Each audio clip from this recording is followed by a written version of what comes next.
Hi, baby. Look. Look. What's up, Watson? You talking? He's gonna jump. Beautiful.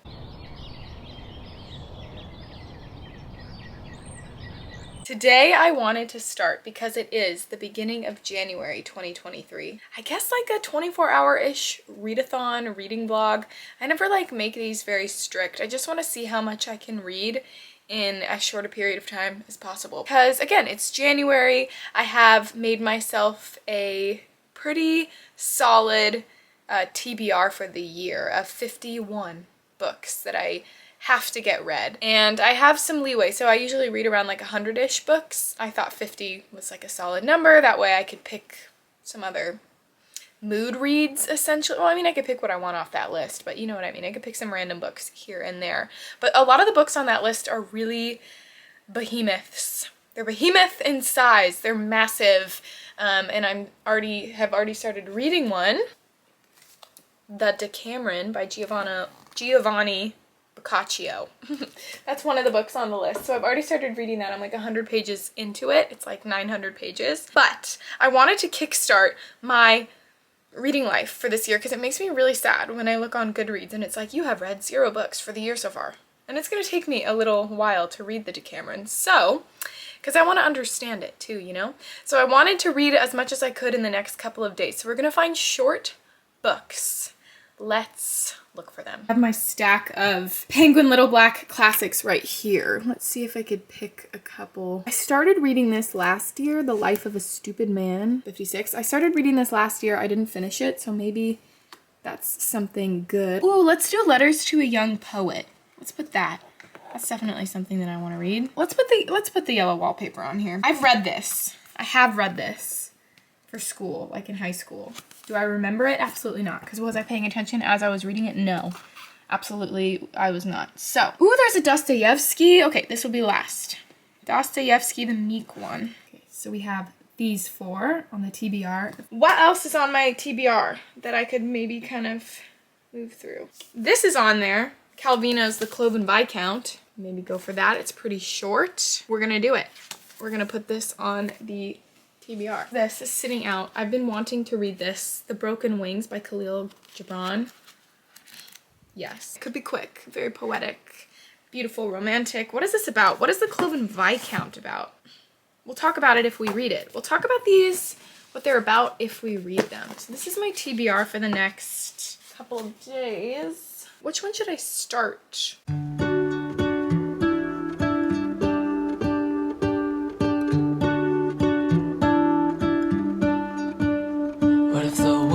Had more of your smile. What if the wind could spread your love? What if your sweetness could reach everyone? There'd be no wars. Maybe the birds will sing about your heart. I just finished The Life of a Stupid Man by this author. And I started this in 2022, and I got like, I think I read the first story. So essentially it's 2 short stories. It's like 3 short stories. And the titular one is The Life of a Stupid Man, which is the 3rd one. Yeah, The Life of a Stupid Man. It was basically a collection of vignettes of the author in like intense moments of simple feeling. So different things going on in his life, like he's looking at a leaf or something like that and he's thinking about this, or he talks to a girl and he's thinking about this and that, and he's just thinking about his life. Essentially, he's incredibly depressed. He's also thinking about other authors and other artists and philosophers who he loves to read, and at the end it's interesting, he was talking about how they too essentially had this kind of madness, and they were all possessed by this type of loneliness that they can all understand because of this madness. And a lot of people are driven to, or a lot of writers have been driven to suicide. Was kind of alluded to, not alluded to. It was on page him attempting, but it was interesting. I didn't care too much about the first short stories. The first one, what was it called? In a Bamboo Grove. It was basically about this husband and wife, and they're walking along, and I read this one a while ago. Essentially, the wife gets raped and she chooses to go with that man as opposed to be with her husband. And then Death Register is essentially about our narrator talking about different people in his life that have died. Yeah, the life of a stupid man was what was interesting to me. I didn't really care about the other ones. So this would be an example. He happened to pass her on the stairway of a certain hotel. Her face seemed to be bathed in moon glow, even now in daylight. As he watched her walk on, they had never met. He felt a loneliness he had not known before. So it's like little small moments. Again, talking about writers who have inspired him. Voltaire, Rousseau, how you have to be careful of certain people that you read because it might make you feel certain ways, or he knew. But it's a lot about him grappling because he is depressed and thinking about suicide. He's grappling with his concepts of religion and if, you know, the idea of spirituality and life after life, if that exists. He doesn't believe that it does. So he's thinking about morality and goodness and how, you know, we each have good and bad in us. And there are moments, I think there's one, it's number 28, if I'm not mistaken, 28. It's called Murder. You see in certain vignettes him thinking like bad thoughts, essentially. So he goes to a morgue and there someone says, oh, we're gonna run out of bodies, so we're gonna run out of dead bodies, and you hear him thinking in his head, well, I'll just go make one. It's like I'll go murder someone or kill someone if we need a body. And then but he doesn't say it out loud. It's just like a thought that he has. And then in this section he's thinking about how he wants to, like, upset by someone, and he's thinking kill him, and then it was kill whom. It was obvious to him. He recalled the cringing fellow with close cropped hair. Just then the domed roof of a Catholic church appeared beyond the yellow wheat. So it's guilt. He's feeling guilt for these impulsive thoughts that he's having, but he doesn't act upon anything like that. It's just maybe he was frustrated in that moment. Yes, and then there's another section a couple pages after where he's talking about certain parts of the Ten Commandments. He says, you who more than anyone obeyed the Ten Commandments are you who more than anyone who broke the Ten Commandments. You who more than anyone loved the masses are you who more than anyone despised the masses. You who more than anyone burned with ideals are you who more than anyone knew reality.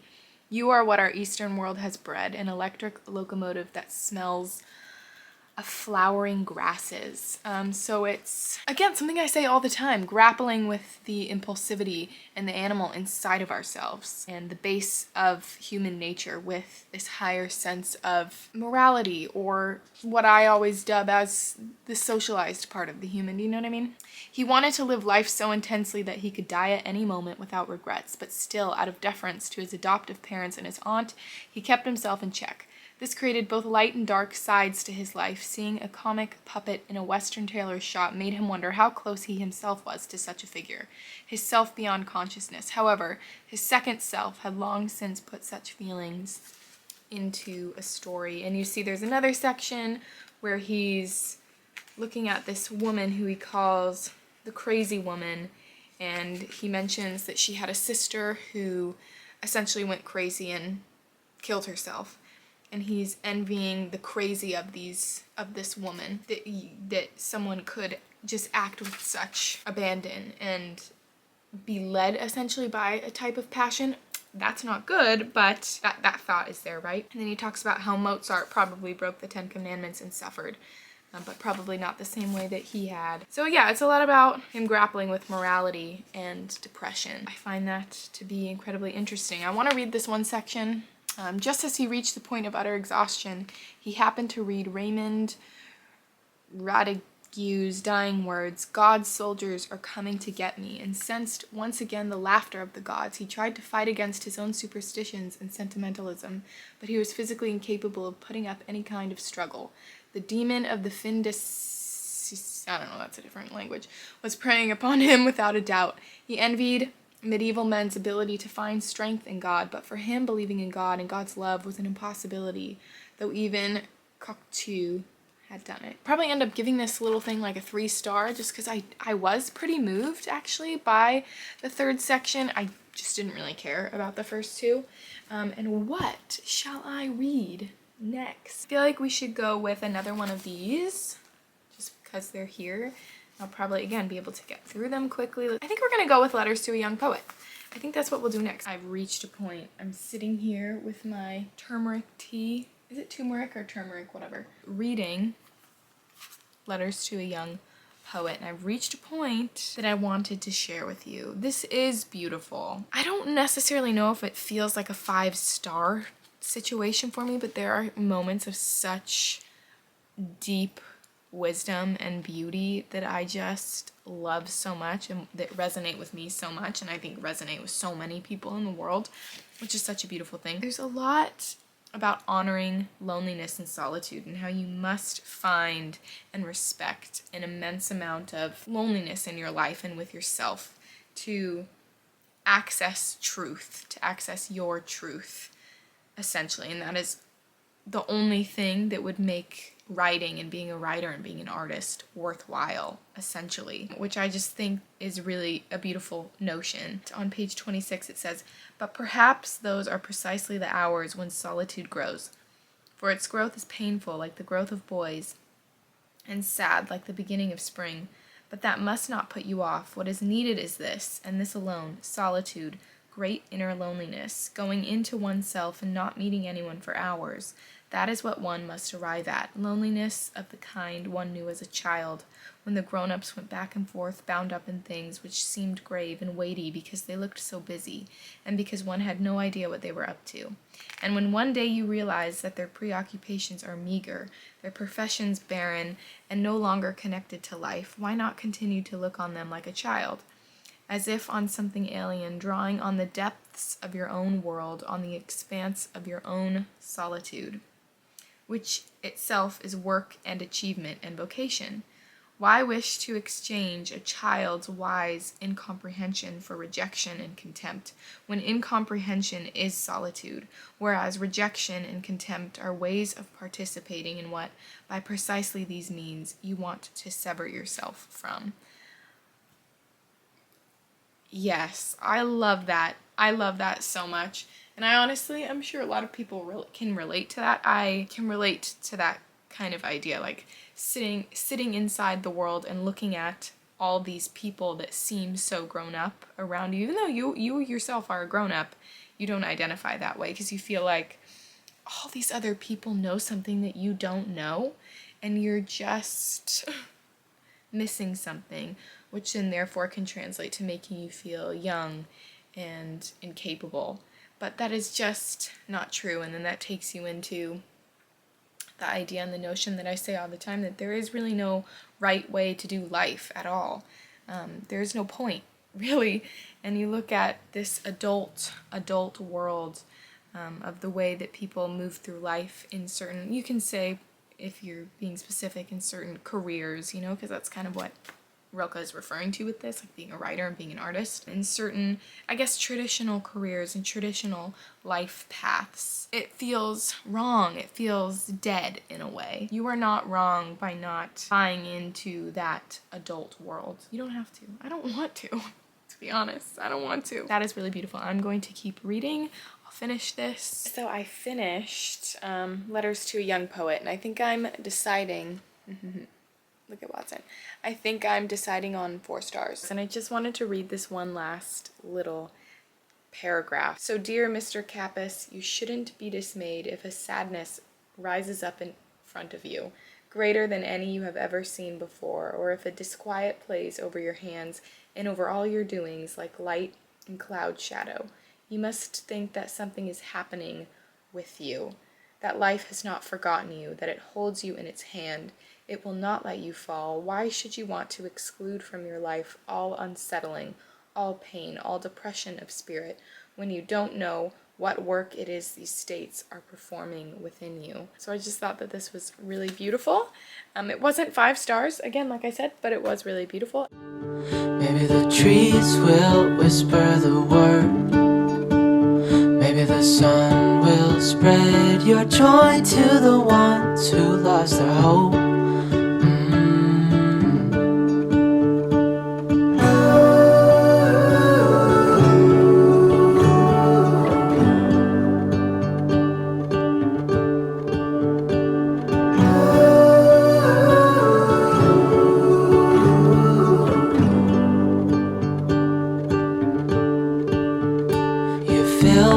my head with roses.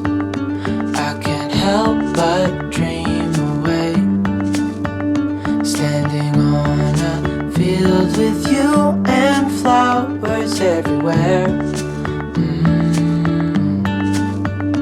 Maybe there is a star with your name.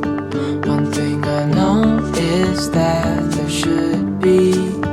There is no one who has a heart as pure, no, not like yours.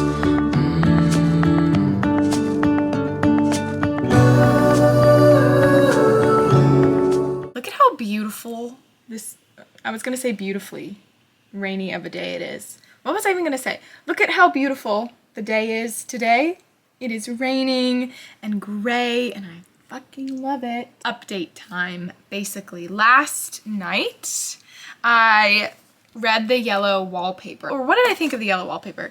I found it to be very interesting, as I think a lot of women do. I think that it's, how do I organize my thoughts? I haven't fully thought about it too much because it was like 1 o'clock in the morning when I finished it. It's about this woman who's having, she's depressed. What she has, like postpartum depression, basically. Her husband is a very practical man, as is her brother. He's a doctor, so he's a medical doctor.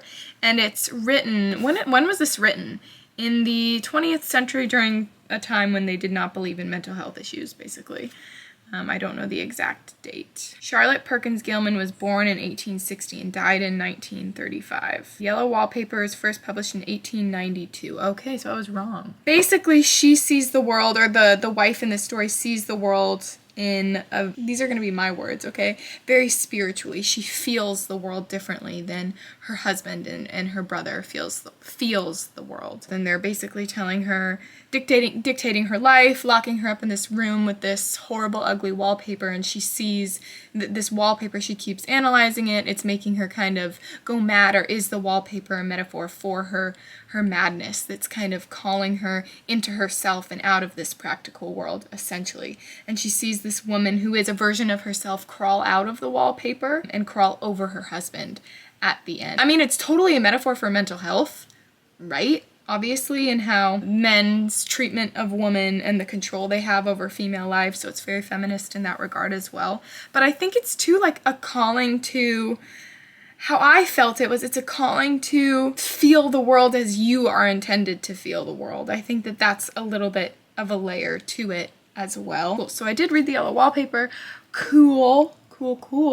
And this morning I went to my favorite bakery ever, and a little bookstore, and at the bakery I read about 30 pages of The Cloven Viscount by Italo Calvino. So this is like 100 pages, I think. So I'm gonna read this now and finish this now, hopefully, and I'll let you know what I think. But basically, this is about this young Viscount going off to war for the first time. It reminded me a lot of Dino Buzzati's The Tartar Steppe, right? So this idealistic young soldier going off to experience war for the first time.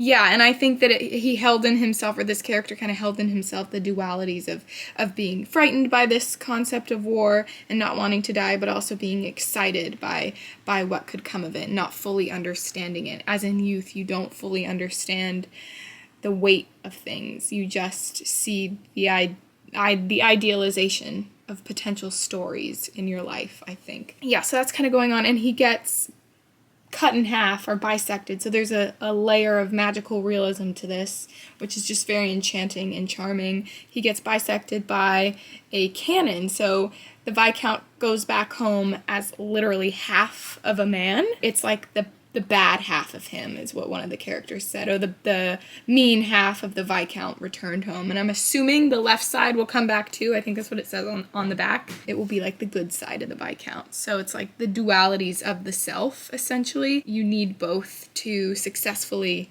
move through life, is I'm assuming what the moral of this story will be. They need to live in harmony with one another. Anyway, so at the bookstore, I did pick up a book because I was talking to the woman working there. She was so nice. I love to ask bookstore employees what their, hi Watson, favorite books are. And she was telling me she loved Gravity's Rainbow by Thomas Pynchon. which I am not about to buy and read yet. I was telling her, I'm intimidated, maybe when I'm older. Then she said Gabriel Garcia Marquez was her favorite writer. And she said to read 100 Years of Solitude. That is something that I want to read, but I don't want to read it. I don't think that it will fit into my reading schedule that I made for myself this year. So then she pointed to this one, which looks really cool. It's a novella, and it's called Memories of My Melancholy Whores. Super exciting. And this is about an older man in his 90s who contacts a whorehouse, basically, and is like, I want to screw a virgin. Give me a virgin. I need to feel excited about life. I need to feel this thing, and I need to feel again. I don't know. That sounds exciting, and then he's reflecting on all his sexual experiences, I think. I think that sounds incredibly interesting, and it kind of ties into the Decameron, which I'm reading in a way, or I connected them in my head, because the Decameron, I'm getting the sense that it's a lot about, or there was this one story told, I think on the first day of the Decameron. It's about how the spiritual body and the physical body, this is how I describe this, the spiritual body and the physical body. The spiritual body doesn't give out the same way that, or ever really, the same way that the physical body gives out. So then when you're hindered by the limits of your physical body, it's incredibly difficult to the emotional body, the spiritual body. You still have the same wants. The world doesn't see those wants in you, and you can't always get them. Does that make sense? Am I making sense? The soul still yearns, the body still yearns, even if you can't see that in a withered body kind of a thing. There was a story like that, which totally tied into this, in my opinion. So I said, here we go, I'm gonna buy it.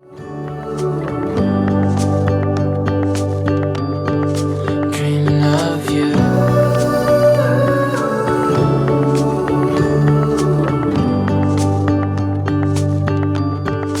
Dreaming of you, dreaming of you, dreaming of you, dreaming of you, dreaming of you, dreaming of you. Hi, Watson. I know, baby. Hi, say hi. I'm sorry I woke you up from a nap. A few days have passed. I ended up getting food poisoning. The night I was finishing this one, I ended up giving the Cloven Viscount 2 stars. I didn't love it. I was pretty accurate in my initial kind of prediction of what this was about when I was like partway through it. It is pretty much about coming to terms with like the good and the bad sides of ourselves, and that we need both, and a society needs both, and what have you. And there were a lot of religious allegories in this. It didn't do anything for me necessarily. The tone of it didn't really speak to me. I didn't feel like it really went in depth with anything.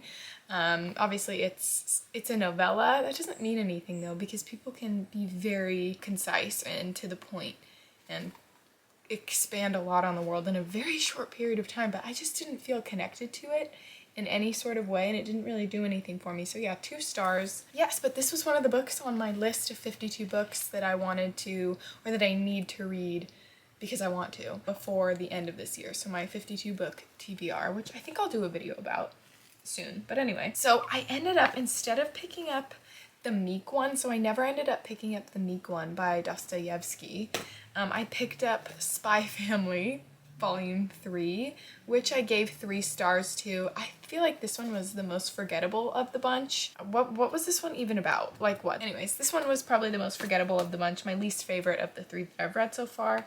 And then I went and I picked up, which is the last book that I finished for this video, The Broken Wings by Kahlil, Gibran. And this was like poetic in the extreme. Okay, let me tell you. First of all, again, this is another one with a lot of religious allegories in it, lots of references to like God. Well, it was pretty much all about God and the soul and what love is and what God really is, living in the truth of your soul, if that makes sense. This book's about 2 young people falling in love and not being able to be together because the young woman is basically sold into a marriage, and it starts, we know she's died, and it ends with her death. But it's not like angsty in that regard by any means. He's friends with the dad. It's just kind of the society that they're in. But it's like overly poetic to the point where when I started reading this, I was like, oh my gosh, this is beautiful. This could totally be a 5-star read. And then it was just too much to the point where I feel like it wasn't even really saying anything. It was just extreme, like poetry on crack, sorry. Poetry on crack. Too fluffy, too sweet. It wasn't saying much. We feared not the observer's eyes, neither did our consciences bother us. The spirit which is purified by fire and washed by tears is higher than what the people call shame and disgrace. It is free from the laws of slavery and old customs against the affections of the human heart.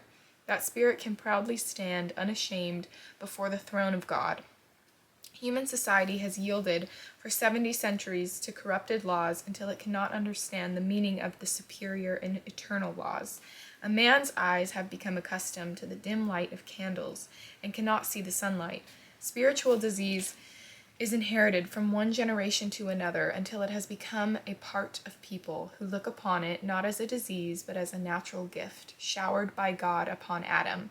If those people found someone free from the germs of this disease, they would think of him with shame and disgrace. So I did really appreciate that notion kind of like about this book, what this book was saying, where it's if you're truly living in your truth and letting your spirit and your soul guide you, it's not gonna look like what you're probably not gonna fit in with like a normal accepted by society kind of mold, basically, and how we're all essentially repressing the yearning of our own souls just with the way that society is kind of set up, and how that hurts us basically, and how that then therefore is hurting God, or what this author is kind of referring to as God. So it's that deep thrumming soul truth is what I take from it. But as a whole, it was too much. It was like the extreme poetic nature of it detracted from the poeticism. If I'm being completely honest, it kind of took away from it. It's okay, I get it.